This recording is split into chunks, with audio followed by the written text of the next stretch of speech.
Top of the morning answer. John and Charles. Charles Thomas, former ABC 7 reporter extraordinaire. Charles, you're not doing podcasting anymore, right?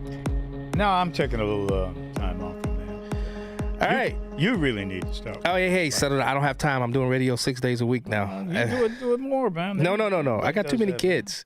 I got too many kids, too many mouths to feed, man. That would take away so much. But Charles, I don't know if you heard about what happened with DOGE and Elon and what they've found as it relates to government waste. And I saw a tweet where somebody, they alleged that it was Elon Musk.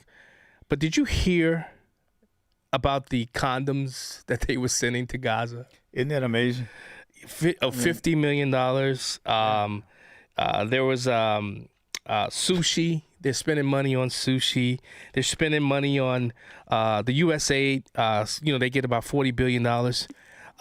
They have $520 million of that going to a consultant, ESG in Africa.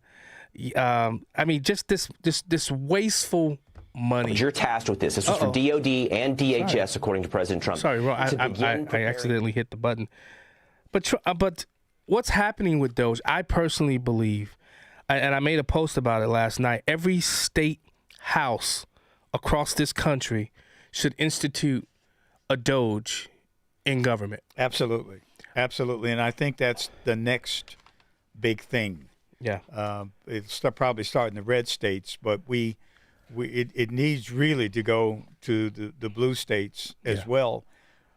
Everybody gets a DOGE. And everybody. The other thing about DOGE as well is that once they get to really going after some of the so-called NGOs, the grants to the NGOs, we're going to feel it in blue states, particularly the so-called non-government organizations that depend on federal money to operate locally. Yeah. And those are organizations that many of which are used for political purposes in local jurisdictions. Yeah. And they keep, and a lot of people, they work for these places. They have to get these grants. Yeah. And that stuff is on the bubble right now. Well, Charles, joining us to discuss this and more is Ryan Silverstein. He's a JD candidate at Villanova University and a fellow with Villanova's McCullen Center for Law, Religion, and Public Policy.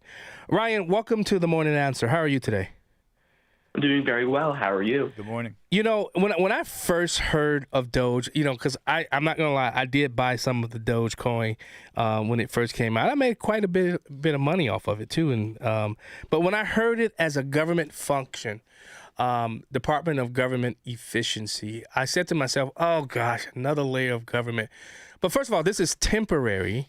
Why do you think how will DOGE, and when you look at Trump's executive orders, is there a synergy there?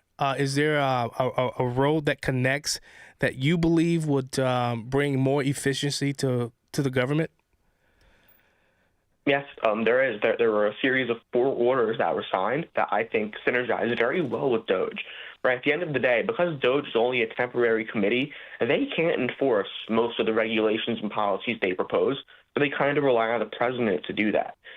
Now, one of the big things that makes our government very inefficient is the federal bureaucracy. It's bloated. It's full of career employees who think they're better than all of us. That's just the truth, right? And DOGE, these orders allow DOGE to kind of like rein in that administrative state, right? For example, their first order was a hiring freeze. And, firstly, it sucks that all of these people, especially these law students, right, lost their jobs in DOJ. Mm-hmm. It sucks. But at the end of the day, when you're President Trump and you run on the literal promise of making government more efficient, you can't do that if you're hiring more people before you determine what is and what isn't working in the federal bureaucracy. So it sucks, but it makes total sense.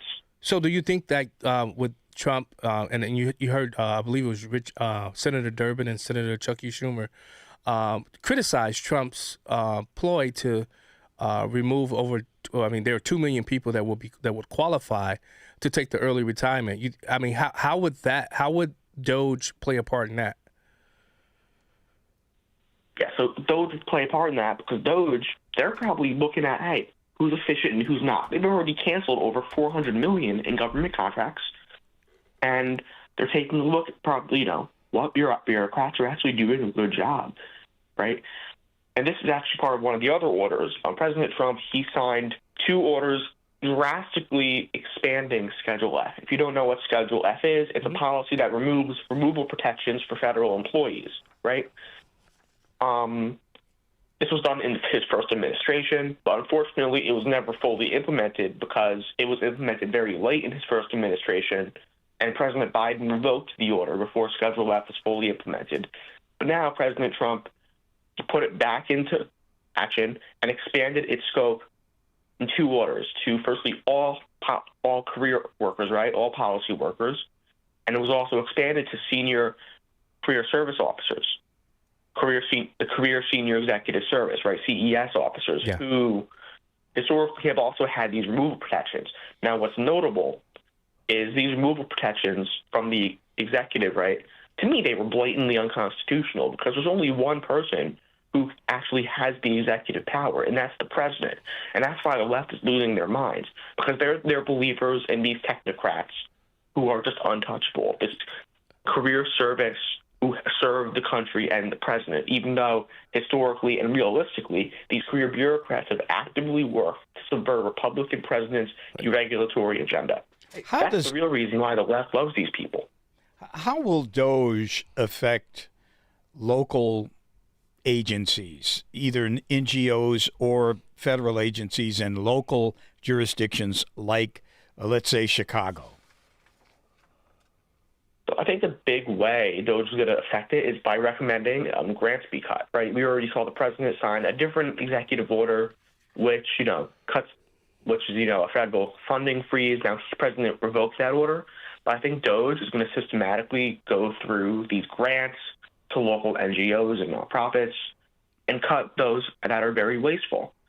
And I think that's a really good thing because, and you previously mentioned this, these NGOs, these nonprofits at the local level, they're basically leftist activist causes, right? Mm-hmm. It's as if the Heritage Foundation is being funded by the federal government. How do you think there are so many federal employees out there, either locally or working and living around Washington? How do you think that's going to affect the economy at large if that money is removed from the economy? Honestly, the economy might take a hit because at the end of the day, when you fire 2 million people, right, that's a lot of people to fire in a very short amount of time. Wow. And if you fire more than 2 million people, which I think the administration is going to do, that's going to have drastic effects on the economy. But fortunately, I don't think it will affect the national economy substantially. I think it will affect the economy of Washington, D.C. a lot. Something that's notable is the collar counties of Washington, D.C. are some of the wealthiest counties in the United States. And there's a reason for that. All the lobbyists and the rule makers, they all live there. Yeah. Ryan, one of the things that I really love about DOGE is that it I believe it will paint a picture to the American public of just how much wasteful spending is in a lot of these.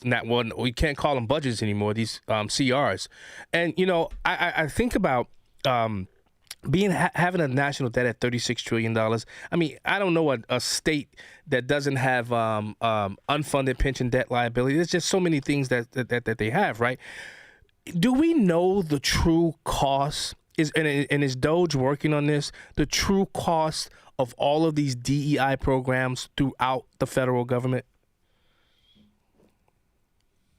So I actually don't have an answer to that. What I do have an answer to is that DOGE, they canceled, I think, $181 billion in government contracts towards DEI initiatives, and multiple DEI officials have been fired, and federal bureaucrats are working to hide DEI now in the federal government from the president by renaming the programs and the officers. That's how we do it. Wow. Now, I found this guy on TikTok. He calls himself the Doge update guy. He came up with 10. I'm just going to listen to a few.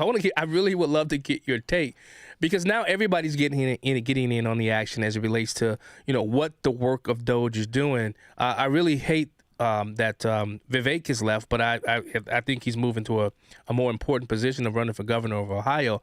But here's the Doge update guy.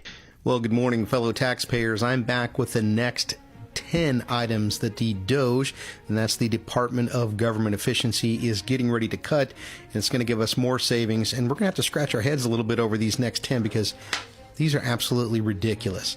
All right, so number one, the National Bubble Wrap Stress Relief Study. We were wasting $1.4 million annually to study whether popping bubble wrap would actually reduce stress. It turns out that it does, but we don't need to spend any money on that. You can do that yourself. All right, program number two, the Bureau of Mailbox Feng Shui. I don't even know what the hell that is, but it was costing us $900,000 a year. All right, program number three, that is going to be the Federal Balloon Animal Training Academy, costing us $2.3 million annually, and taxpayers have been funding how to teach clowns to fold balloons into animals for... I think that's perfect, Ryan. How to teach clowns. I think that's what's happening on the federal government level, right? Yes.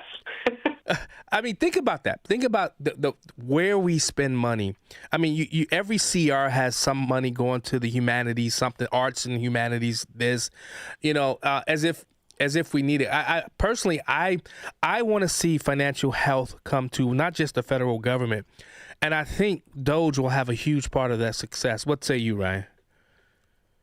I think DOGE is going to play a huge part in that. There's a reason that liberal activists are already suing to try and prevent DOGE from doing its job, because DOGE is going to gut the federal government of all the waste that benefits the left. How about state governments? Money from the federal government is usually distributed first to the states. The states would take a huge hit, particularly, and in a place like Illinois, where we're already in huge debt, to withdraw federal funds, that to me could conceivably be fatal in a place like Illinois. I mean, it probably could be, but I would say it depends on the programs that DOGE withdraws funding from. I mean, for example, I don't think DOGE is going to cut education funding by a lot for state and local governments, right? I think what they would target more is programs like food stamps, for example. I think the federal government will be less likely to bail states out like Illinois and try and force those states to balance their budgets. Yeah. Ryan, one last question.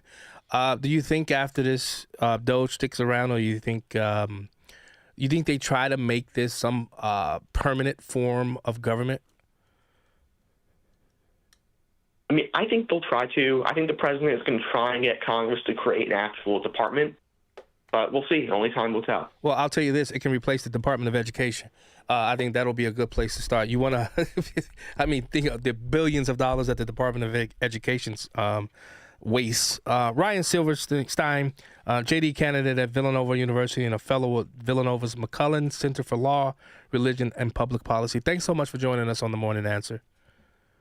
Thank you for having me. All right. Charles, I got a lot of grief when I made that post about all state